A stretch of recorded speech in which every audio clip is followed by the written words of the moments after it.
बत्ती अपने साथ 10 लोग बत्ती लेके गया, मगर उसमें से 5 लोग क्या लेके गए बत्ती के साथ?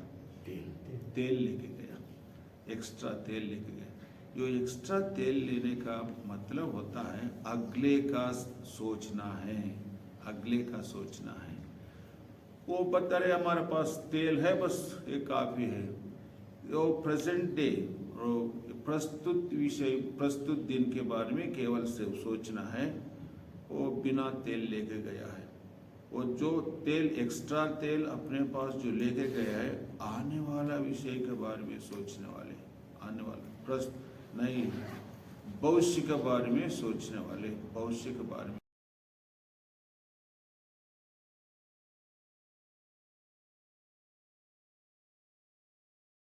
धार्मिकता को खोजने से बाकी सब उसके साथ दिया जाएगा, लिखा है।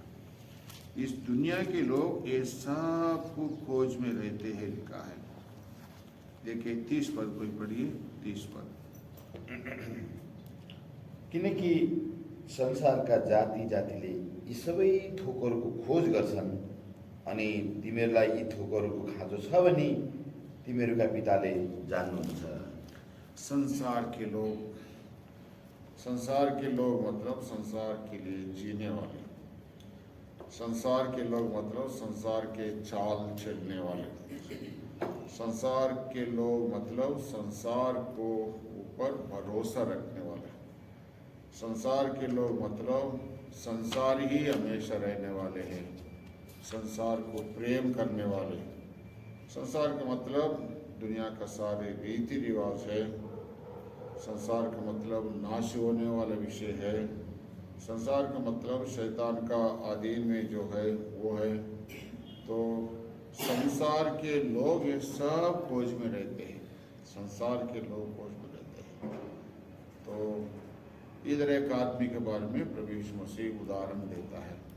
वो आदमी अपना प्राण से कहता है, हे प्राण, तुम्हारे लिए जो कुछ है, सब जो कुछ चाहिए सब कुछ मैं इकट्ठा करके रखा है, तुम खाओ पियो मजा उड़ाओ।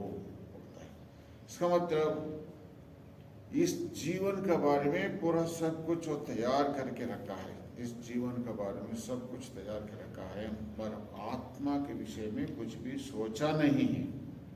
आत्मा के विषय में इस पृथ्वी के बारे में बहुत जागृत रहा हो, पृथ्वी के लिए सब कुछ प्रयास किया है, प्रयास किया, मगर आत्मा के बारे में कुछ भी नहीं सोचा है। लेकिन प्रभु कहता है आत्मिक जीवन हमेशा रहने वाले हैं, इस शारीरिक जीवन थोड़ा समय के लिए है। पता नहीं आपका जीवन क्या है, थोड़ा समय में रहकर, और जो फिर मिट जाने वाला जीवन है, इसके लिए तुम इतना क्यों तुम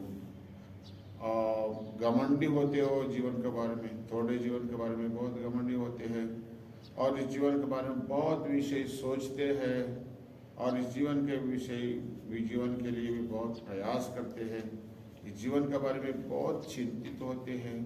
ये सारे बात प्रभु यीशु मसीह इधर कहता है।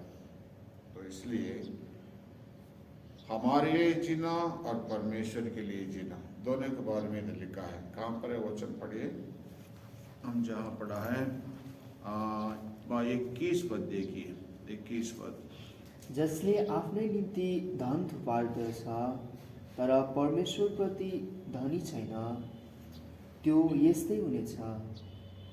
ऐसा ही रहता है, जो अपने लिए जीता है और परमेश्वर के लिए नहीं जीता है, अपने लिए कमाता है, परमेश्वर का विषय में कमाई नहीं करता है, और अपने ही क्या ऊंचाई के लिए और अपना नाम के लिए जीता है, परमेश्वर का महिमा के लिए नहीं जीता है। और अपना नाम, अपना स्थान और अपना सब जो कुछ है अपना उसके अपने के लिए जीता है, परमेश्वर के लिए कोई स्थान नहीं है। इस आदमी के बारे में प्रभु यीशु मसीह कहता है वो सब अपने लिए सब कुछ इकट्ठा करके रखा है, और परमेश्वर के बारे में कोई सोचा नहीं वो। तो इसलिए प्रभु कहता है 20 पद में, पढ़िए 20 पद में, तर परमेश्वरले त्यसलाई भन्नुभयो, हे मूर्ख, आज राति नै तेरो प्राण तबाट फिर्ता लिनेछ। तब ती थोकहरू जो तैँले जोहो गरेको छस् कसका हुनेछन्? मूर्ख, जो आदमी केवल अकेली हम अपने लिए जीवन बिताता है वो मूर्ख है। ज्ञान नहीं है। तो ज्ञान क्या है? हमेशा रहने वाले चीज़ों के लिए जो जीवन बिताता है वो ज्ञानी है। थोड़े समय के लिए सब कुछ करता है वो मूर्ख है। तो भविष्य के लिए जो सोचता है, अगले जो दृष्टि, आगे समय के लिए जो देखता है वो ज्ञानी आदमी है। केवल उस समय के लिए सोचता है वो मूर्ख आदमी है। केवल शरीर के लिए वो जीता है वो मूर्ख आदमी है। और आत्मा के लिए जो जीवन बिताता है वो ज्ञानी आदमी है। दुनिया के लिए केवल जीवन बिताते है वो मूर्ख आदमी है। और ईश्वर के लिए, स्वर्ग के लिए जो जीवन बिताता है वो ज्ञानी आदमी है। तो इसलिए वो भविष्य के बारे में सोचना जरूरी है हमारे जीवन पर। केवल अभी थोड़ा समय के लिए, इस दुनिया के लिए, केवल इस शरीर के लिए और हमारे प्राण के लिए ये सब सोचना मूर्खता होता है, मूर्खता होता है। 10 कुंवारियों के बारे में हम पढ़ते हैं। 10 कुंवारियाँ अपने साथ क्या, ज्योति क्या बोलते भाई, लाइट, हाँ, बत्ती अपने साथ 10 लोग बत्ती लेके गया, मगर उसमें से 5 लोग क्या लेके गए बत्ती के साथ? तेल लेके गया, एक्स्ट्रा तेल लेके गया। जो एक्स्ट्रा तेल लेने का मतलब होता है अगले का सोचना है, अगले का सोचना है। वो बता रहे हमारे पास तेल है, बस ये काफ़ी है। वो प्रेजेंट डे, प्रस्तुत विषय, प्रस्तुत दिन के बारे में केवल से सोचना है। वो बिना तेल लेके गया है। वो जो तेल, एक्स्ट्रा तेल अपने पास जो लेके गया है, आने वाला विषय के बारे में सोचने वाले, आने वाला नहीं, भविष्य के बारे में सोचने वाले, भविष्य के बारे में सोचना है। तो हम इस जीवन में बिताते हुए भी इस जीवन के बारे में नहीं, मगर आने वाले जीवन के बारे में सोचना सही है। क्योंकि इस पृथ्वी तो नाश होता है, इस पृथ्वी के लिए जो हम करते हैं वो सब नाश है। आज हमारा शरीर नाश होता है, शरीर के लिए जो कुछ हम करते हैं वो सब बेकार है। तो इसलिए वो अगले समय के लिए सोचना है, ये ज्ञानी का मन है। अगले समय के लिए हमेशा हम याद रखना है, अगले समय के लिए सोचना है। देखिए 1 तिमोथी 6 अध्याय में क्या लिखा है? 1 तिमोथी 6 अध्याय उसका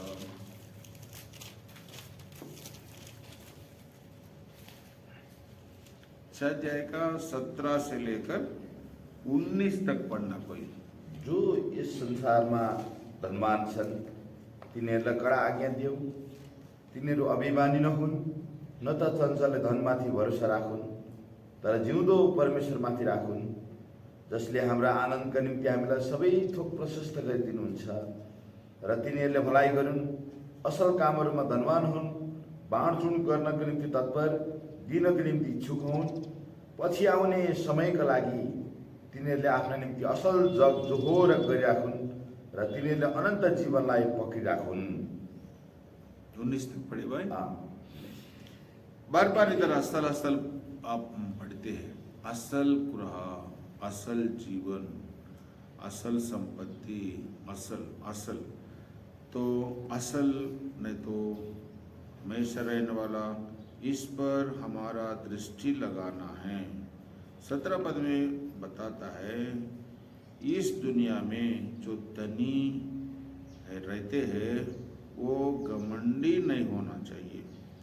अस्थिर नहीं तो थोड़ा समय के लिए रहता है, उस धन पर धन मतलब केवल धन नहीं, थोड़ा समय के लिए रहने वाला सब कुछ, थोड़ा सा समय के रहने वाला, नाम हो, कमाई हो, स्थान हो, क्या क्या कुछ दुनिया में क्या रहता है, ये सब थोड़ा समय के लिए इस पृथ्वी के बारे में, शरीर के संबंध में रहने वाला सब कुछ, उसके ऊपर हमारा क्या विश्वास है, क्या भरोसा, भरोसा भरोसा नहीं रखना है, भरोसा नहीं रखना है। तो इसलिए 73 साम में उधर परमेश्वर का दास थोड़ा समय के लिए जो लोग कमाया है, खूब क्या खुशी मना रहा है, सब कुछ अच्छा है, उनको देखकर वो बोला क्या मैं इतना भक्ति करते हैं, इतना मुझे जब बचाकर जीवन बिताते हैं, फिर भी मुझे मेरे पास कुछ नहीं, ये लोग देखो इतना भक्तिहीन लोग हैं मगर इनके पास सब कुछ है, सब है, क्या मैं भक्ति करने के द्वारा क्या फ़ायदा है। 73 में वचन संहिता 73 में हम पूरा पहले से पढ़कर आने से, जो लोग अस्थिर नहीं तो पृथ्वी का विषय में बढ़ गया है और स्थिर है, आनंदित है, सब कुछ है, उनको देखकर उधर परमेश्वर का दास कहता है मैं भक्ति करने के द्वारा क्या फ़ायदा हो गया, तो मैं शुद्ध, मेरा जीवन को शुद्ध रखने के द्वारा क्या फ़ायदा हो गया। तो बाद में बोलता है ऐसा मैं सोचने से परमेश्वर के लोगों को धोखा देने वाला है, तो इसलिए क्या किया, मैं परमेश्वर को उपस्थिति में जाके और ध्यान किया है, मनन किया है, परमेश्वर को उपस्थिति में जाके क्या है, उनका अंत क्या है, मैं ध्यान किया है, मनन किया है। जो लोग इस दुनिया के लिए ही जीते हैं उनका अंत क्या है, वो जब परमेश्वर का उपस्थिति में, परमेश्वर का भवन में जाके ध्यान किया है, तब उनको मालूम, अरे मैं कितना गलती किया है, मैं जैसा जानवर के जैसा सोचा, मैं जानवर का जैसा सोचा, मैं आदमी के जैसा नहीं सोचा है, कितना गलती किया है। अरे उनका विषय तो भैया बहुत दुखी का बात है, इस दुनिया में सब कुछ कमाया है मगर वो लोग खड़ा हुआ है, उनका जगह स्थिर नहीं है, वो कब फिसल जाता पता नहीं, फिसलने का जगह में वो लोग खड़ा हुआ है।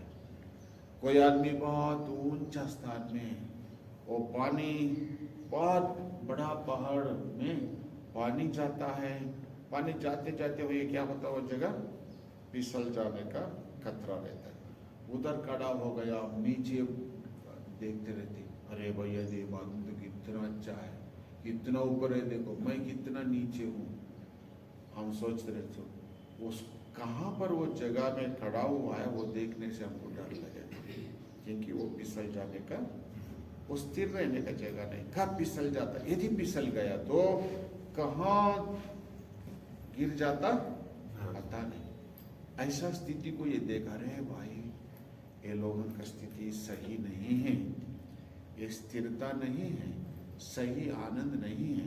अरे इनका जीवन तो ड्रीम है, क्या बोलते हैं, सपना, सपना है, इनका जीवन तो सपना है। अरे सपना को देखकर मैं इतना क्या, मैं ये हो रहा इनके बारे में कि ऐसा मैं क्या हो रहा, जेलसी क्या बोलते हैं, हाँ, ईर्ष्या, इनका जीवन को देखकर मैं इतना ईर्ष्या हो रही, अरे मैं कैसा आदमी, मैं क्या बुद्धि नहीं मुझे, क्या बोलता है वो पूरा भजन पढ़ने से मालूम होता है 73 में, क्या मुझे बुद्धि नहीं।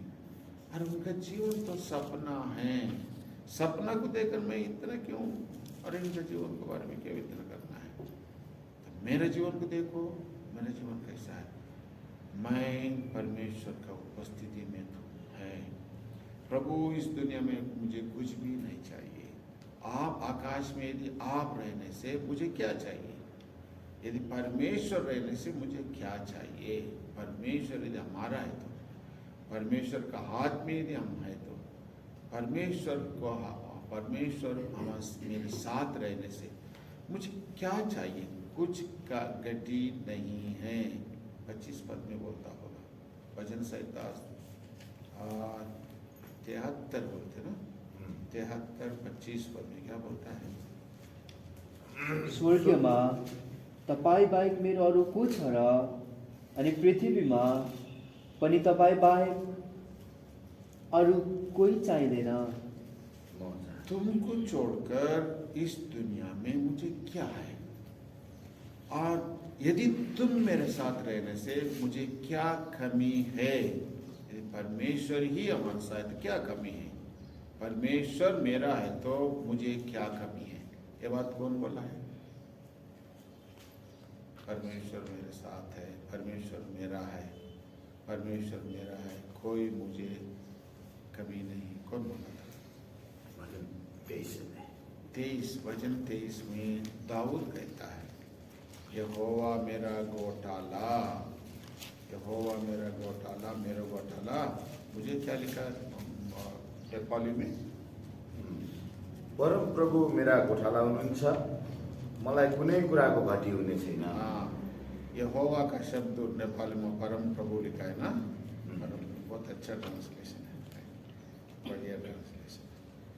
परम प्रभु मेरो घोटाला, परम प्रभु मेरो घोटाला है, मुझे क्या? कुनै कुराको घटी। कुनै कुराको घटी नहीं, कुनै। इसका मतलब हम सोचते हैं अरे दावीद इसलिए ये बात कहा है, उसके पास धन दौलत सब कुछ है इसलिए तो ये बात कहा है। नहीं, धन दौलत के बारे में दाऊद नहीं कहता है, मगर यहोवा का बात। यहोवा मेरे पास है, चाहे धन नहीं होगा मेरे पास, चाहे बल नहीं होगा, चाहे जन नहीं होगा, और मेरे पास कुछ भी नहीं होगा, मगर क्या है मेरे पास? यहोवा है। यदि प्रभु मेरे साथ है तो मुझे क्या घटी है, क्या कमी है? तो परमेश्वर मेरे साथ है तो मुझे क्या घटी है? परमेश्वर ही मेरा सब कुछ है। दूसरा शब्द भी बोलने से, परमेश्वर ही मेरा सब कुछ है। इधर जो आदमी लूका सुसमाचार में, उनका सब कुछ क्या है? उनका सब कुछ क्या है? धन ही उनका सब कुछ है, दुनिया ही उनका सब कुछ है, शरीर ही उनका सब कुछ है। मगर दाऊद को सब कुछ परमेश्वर है। यदि तुम आकाश में रहना तो मुझे क्या कमी है? तो कहता है ईश्वर को हमारा जीवन में प्रथम स्थान देना है, ईश्वर को प्रेम करने वालों को। इसलिए लिखा है ना, ईश्वर को, जो परमेश्वर को प्रेम करते हैं उनके लिए सब कुछ भलाई के लिए उत्पन्न होता है। परमेश्वर को जो प्रेम करते हैं, पहला कुरिन्थी 2 अध्याय में देखते हैं, परमेश्वर को जो प्रेम करते हैं, प्रेम करने वालों के लिए परमेश्वर जो तैयार करके रखा है, वो आंखें नहीं देखा है, कान नहीं सुना है, का मन नहीं समझा है। ऐसा विषय परमेश्वर को प्रेम करने वालों के लिए प्रभु रखा है। तो इसलिए जैसा हम पहला तिमोथी में हम पढ़े हैं 6 अध्याय में, तो भविष्य के बारे में सोचना लिखा है। ये वर्तमान काल के बारे में चिंतित नहीं होना चाहिए। वर्तमान काल के बारे में चिंता नहीं होना और निराश नहीं होना, और वर्तमान काल के लिए क्या गड़बड़ी नहीं होना चाहिए, थड़थड़ाना नहीं चाहिए। क्या करना है? भविष्य के बारे में, तुम्हारा भविष्य के लिए अच्छा नींव डालना लिखा है। क्या नींव डालना? अच्छा नींव, भविष्य के लिए अच्छा नींव डालना है। इस वर्तमान काल के बारे में नहीं, भविष्य के लिए अच्छा नींव डालना है। आत्मा निरंतर रहता है, शरीर तो थोड़ी दिन की है। निरंतर रहने वाला आत्मा है, थोड़ी समय के रहने वाला शरीर है। तो शरीर के नहीं मगर आत्मा के, निरंतर रहने वाला आत्मा के लिए हम प्रथम स्थान देता है।